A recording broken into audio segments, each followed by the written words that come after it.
Hello everyone, welcome back to my channel. आज मैं आपको यूनिट 3 बुद्धि का पार्ट 9 पढ़ाऊंगी। जो आज हमारा टॉपिक रहेगा वो है समायोजन।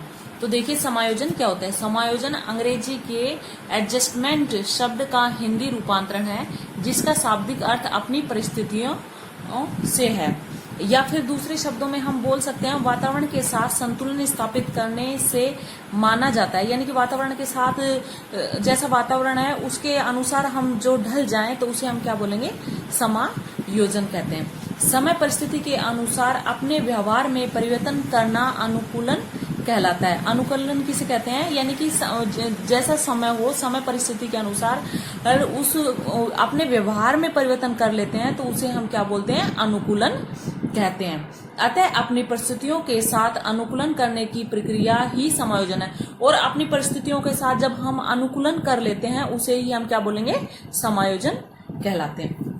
अब विशेष अर्थ देखिए, अपनी आवश्यकता एवं उन्हें प्रभावित करने वाली कारकों के मध्य संतुलन स्थापित करने की प्रक्रिया समायोजन कहते हैं। यानी इसका जो विशेष अर्थ क्या है, यानी कि अपनी आवश्यकताओं एवं उन्हें प्रभावित करने वाले कारकों, जो हमारी आवश्यकता है और उन आवश्यकताओं को प्रभावित करने वाले जो कारक हैं, उन्हें संतुलन, उन दोनों के मध्य में हम जब संतुलन बिठा लेते हैं, संतुलन कर लेते हैं, तो इस प्रक्रिया को हम क्या बोलेंगे, समायोजन कहते हैं। जैसे व्यक्ति है तो व्यक्ति की क्या है, आवश्यकता है और फिर क्या है, प्रभावित करने वाले कारक है। तो इन दोनों में जब हम समायोजन कर लेंगे तो उसे क्या बोलेंगे, संतुलन स्थापित करना, तो उसे आत्मसंतुष्टि की प्राप्ति हो जाती है उससे में हमें, तो इसे ही हम क्या बोलते हैं, समायोजन।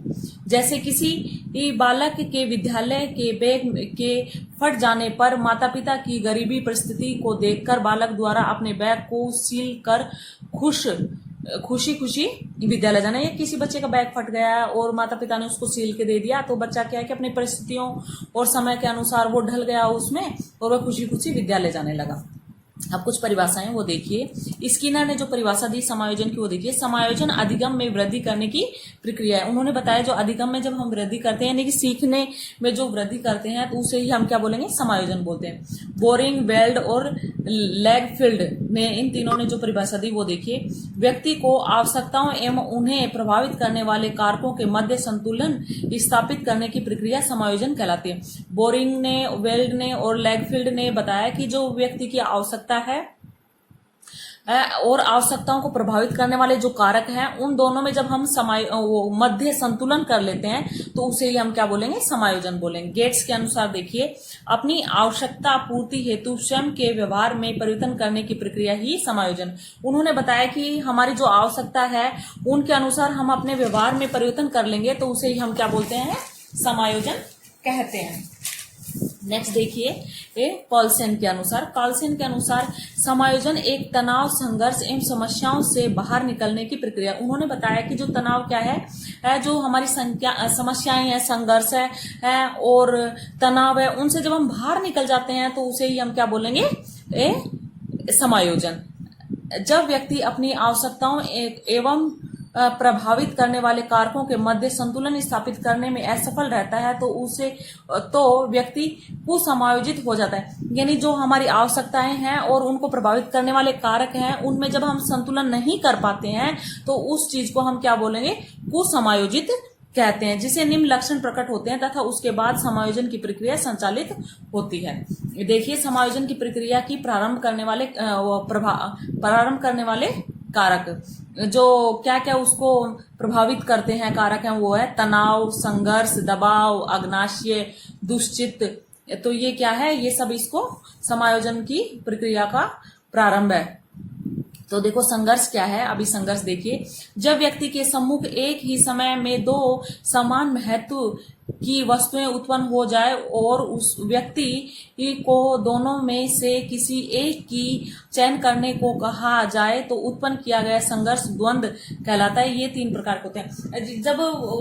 जब कोई भी व्यक्ति है और उसके सामने क्या है कि 2 समान महत्व की वस्तुएं और उसमें क्या है कि एक वस्तु को चुनने के लिए कहा जाए तो उसे हम क्या बोलेंगे, द्वंद्व या संघर्ष की अवस्था बोलते हैं। ये द्वंद्व और संघर्ष क्या है, 3 प्रकार के होते हैं। तो देखिए, उपागम, उपागम उपागम यानी कि पटवारी व ग्राम सेवक दोनों में से एक साथ चयन होना, यानी कि एक पटवारी की आपने कोई एग्जाम दिया है और एक ग्राम सेवक का दिया है, आपका दोनों में क्या है कि सिलेक्शन हो गया। अब उसमें से आप कौन से को चुनेंगे, तो ये क्या है, द्वंद्व की अवस्था है। नेक्स्ट उपागम उपागम बोलेंगे इसको।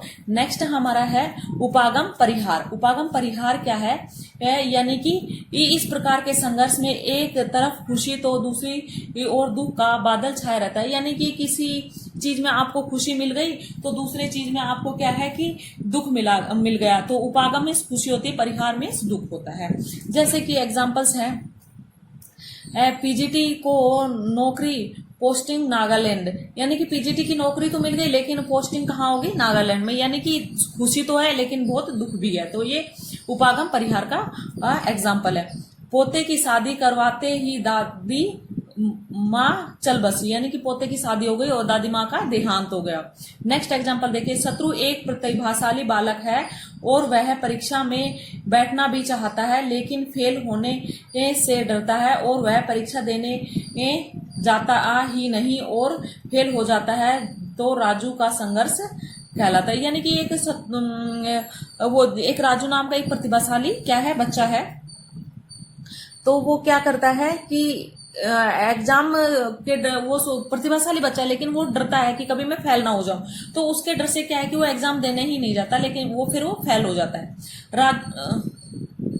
राजू एक प्रतिभाशाली बालक है, वह सदैव कक्षा में प्रथम स्थान प्राप्त करता है। एक दिन मूलवश उसके कोई गलती, राजू अपनी गलती स्वीकार करता है और शिक्षक को बताना भी चाहता है, लेकिन बताने से इस लिए डरता है कि शिक्षक उसे दंड देगा और राजू कुछ नहीं कह पाता। तो राजू का यह संघर्ष है, यानी कि राजू एक बहुत अच्छा लड़का है और वो कोई गलती कर देता है, वो टीचर को बताना भी चाहता है लेकिन वो बता नहीं पाता है कि टीचर मुझे दंडित करेगा, तो ये एक प्रकार का उसकी तरफ संघर्ष है। परिहार क्या होता है, देखिए परिहार चारों ओर से असफलताएं प्राप्त होना, यानी कि कोई भी काम करो उसमें सफलताएं प्राप्त होना, तो परिहार है। धोबी का कुत्ता घर का ना घाट का एग्जाम्पल है। ना दिन में चले 2.5 कोस, 9 दिन में चले 2.5 कोस, ये एक है।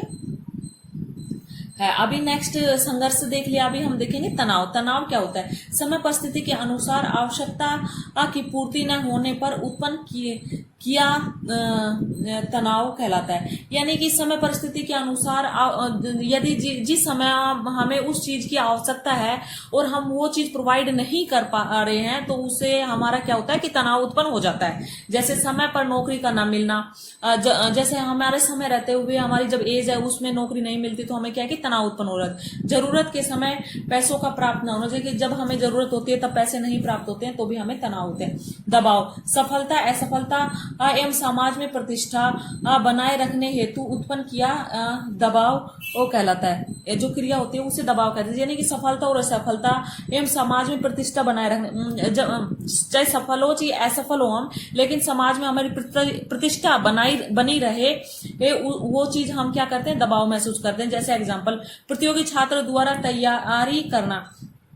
नेक्स्ट सेकंड एग्जांपल है, 9वीं कक्षा में पढ़ने वाले छात्र की दादा दादी द्वारा यह कहा जाता है कि अगर तुम कक्षा में प्रथम स्थान प्राप्त करोगे तो मैं तुम्हें साइकिल दिलाऊंगा। यानी कि छात्र है 9वीं कक्षा में पढ़ता है और उसके दादा दादी बोलते हैं यदि तुम कक्षा में प्रथम आओगे तो मैं तुम्हें साइकिल दिलाऊंगा। तो ये क्या है कि दबाव है एक तरह का। भग्नाशय या कुंठा, भग्नाशय और कुंठा क्या है, निरंतर प्रयास करने के उपरांत भी जब व्यक्ति को सफलता प्राप्त नहीं होती है तो वह निराश हो जाता है।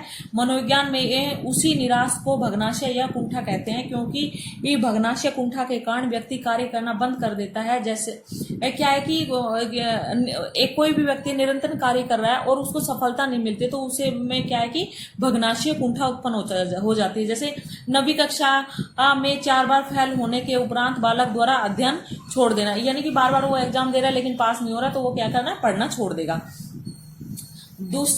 दुश्चिंता। तो जब व्यक्ति की चेतन मन की कोई इच्छा पूर्ण नहीं होती है तो वह अचेतन मन में चली जाती है। जब कोई चेतन मन में जो कोई इच्छा है वो पूर्ण नहीं हो तो वो क्या है कि अचेतन मन में चली जाती है, परंतु समय परिस्थिति के प्रभाव से वह इच्छा पुनः अचेतन से चेतन मन में आ जाती है। लेकिन ऐसी कोई परिस्थिति आ जाती है या समय हो जाता है तो वह पुनः चेतन मन में आ जाती है। अचेतन मन में गई हुई जो चिंता थी या कोई भी बात थी तो आने का प्रयास करे तो उत्पन्न क्रिया दुश्चिंता कहलाती है। जब वो अचेतन मन में जाने के बाद दोबारा चेतन मन में आने का प्रयास करेगी तो उसे क्या बोलेंगे, दुश्चिंता कहलाती है। जैसे किसी से कुछ कहने की इच्छा होने के उपरांत भी कोई बात ना कह पाना।